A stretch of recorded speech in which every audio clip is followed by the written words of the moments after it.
Hi everyone, welcome to Harsha Trainings. Hope all of you have attended today's Python demo class which was being conducted by our trainer Pratyush Jha. Today he has discussed about the features of Python and some details about the real-time project. And I hope all of you have understood today's class. If you have any questions, if you have any doubts, you can reach out to the number that is displayed on this video at any point of time. And tomorrow also we are going to continue this particular session to explain you about more features of Python, and we will thereby go forward into the subject. So I request all of you guys, whoever has attended today, please continue to attend tomorrow as well. And tomorrow also use the same meeting link.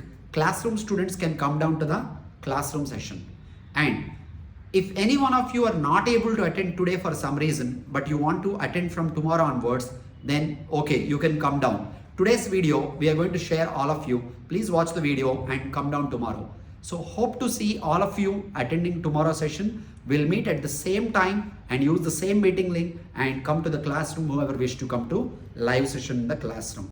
If you have any questions related to this course or related to your career guidance, you can call us on the number that is available on this video, and we will be always happy to assist you or help you to give you a proper career guidance to get into your first software job or Python job. Thank you. Pratyush will meet you tomorrow to take his second session on Python. Thank you. Bye.